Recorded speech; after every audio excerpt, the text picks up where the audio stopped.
Our next guest, Larry Elder. You can find more information at Larry Elder, ELDER.com. Running for president, he understands and recognizes that America's in decline, but he knows he can right the ship. Larry Elder, I want to ask you first off. I know you wanted to be on that debate stage last night. What is it about the criteria that didn't find you on said stage? Well, that's what will be a subject of a complaint we're filing with the Federal Election Commission, Ray, this morning at 2 o'clock Central Time. I'm still in Milwaukee. I met all their criteria. Number one, do you have 40,000 individual donors? Exceeded that. Will 200 of the donors come from 20 different states? Exceeded that. You need to be at 1% or more in 3 national polls. We submitted 3 national polls where I was at 1% or more. I get a phone call from Ronna McDaniel after the deadline, Ray. Well, Larry, we can't use one of the polls you submitted. Which one? Rasmussen. Why? Because Rasmussen is, quote, affiliated with Donald Trump's campaign. Well, it's not affiliated with my campaign, assuming that's true. So what does it have to do with me? Well, we're not using any poll that's affiliated with any campaign, and since Rasmussen is affiliated with Trump, you can't use it. Well, a few hours later, Rasmussen puts out a tweet and says Trump had nothing to do with the poll. He didn't commission it. He didn't even recommend that we do it. And there's no reason why Elder can't use our poll as one of the ones he needs for the 3 necessary to meet the debate criteria. Also, after the deadline was over, since they eliminated that poll, we submitted another one where I was above 1%, but they said you submitted it too late. Well, had I known they were going to disqualify one of my polls, I would have submitted it on time.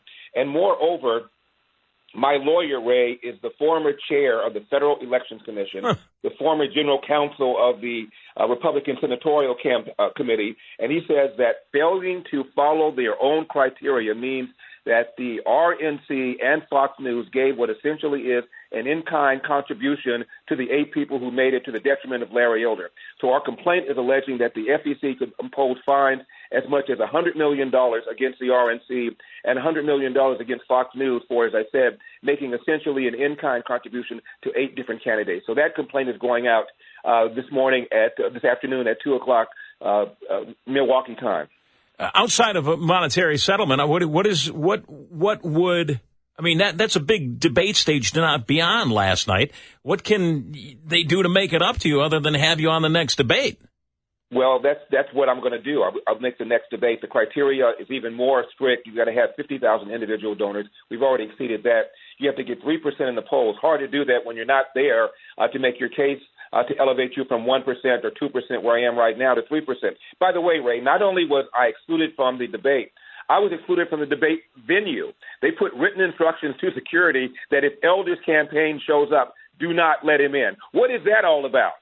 Am I a terrorist now? All I am is America First guy, a guy that believes that what Donald Trump did as president was outstanding, that he would be an excellent president again. But I'm running because there's some issues that nobody is talking about.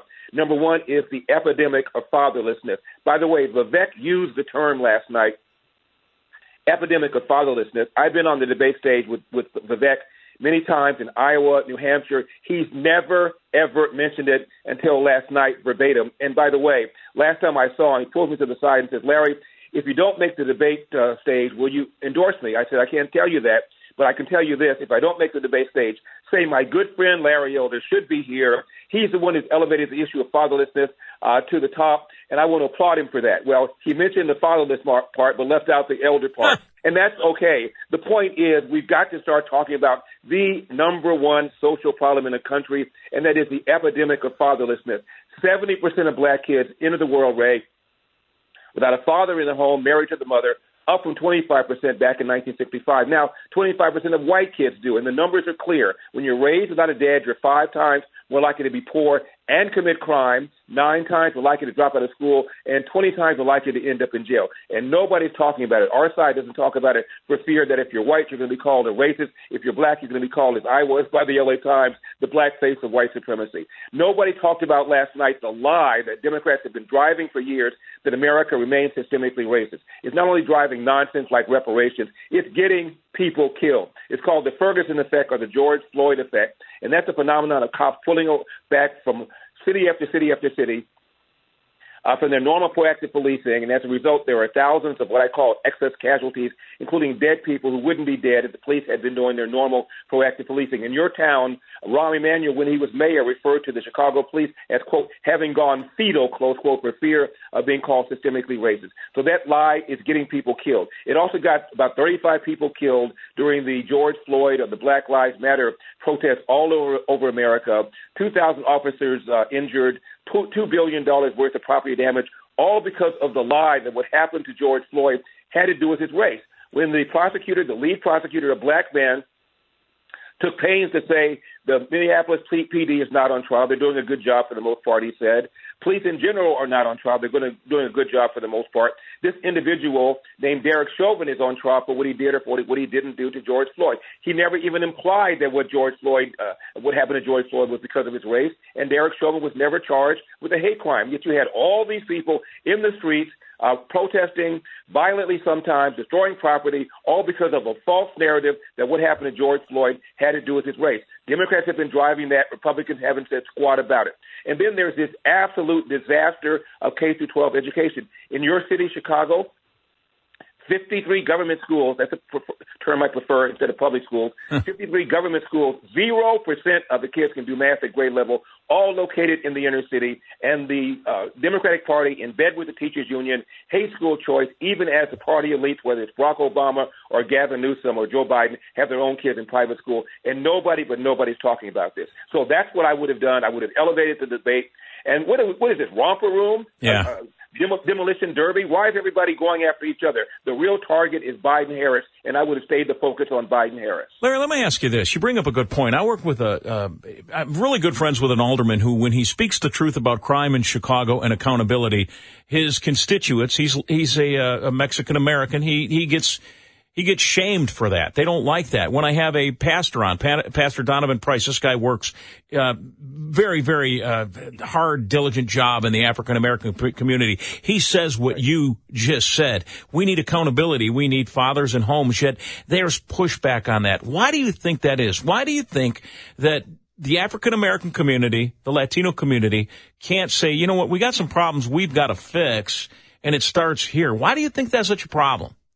They've been indoctrinated with the narrative that America is a country of systemic racism and that poverty was causing all this stuff. Here's the problem, Ray. 1940, when 87% of blacks lived under the poverty line, virtually every black kid entered the world with a father in the home married to the mother. 1960, that had fallen from 87% to 40%, a 40-point drop in 20 years, the greatest 20-year period of economic expansion in the history for black Americans. Why? Because it was rare for a kid to be raised without a father, a belief in Judeo-Christian values, a belief in patriotism, even if it wasn't being applied fairly to black people, and a belief in entrepreneurship.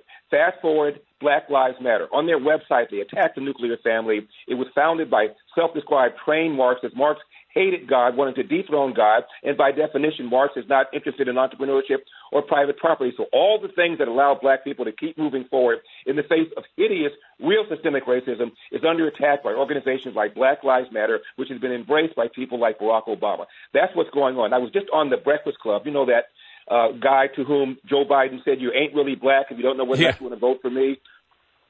I made the same argument. He went ballistic. I said, okay, explain to me why it is that a young black man aged 10 to 43 is 13 times more likely to be murdered than a young white man, same demo. Explain to me why 60% of the homicides, the shootings, and the robberies in America are committed by black people, often against other black people. Explain to me that why the number one cause of preventable death for a young black man aged 19 and under is homicide, almost always committed by another young black man, whereas the number one cause of preventable death for a young white man, same demo, is accidents like car accidents or drownings or overdoses. If it isn't fatherlessness, you tell me what it is. I'm assuming you're not prepared to say that black people are just genetically inclined to commit more crime. Then if it isn't fatherlessness, tell me what it is. Yeah. He had nothing, Ray, nothing. Hard truths. Larry Elder, we got to leave it there for today. Larry Elder for president. You can go to LarryElder.com. I've got a feeling, Larry, just a sneaking suspicion, you'll be on the debate stage next time.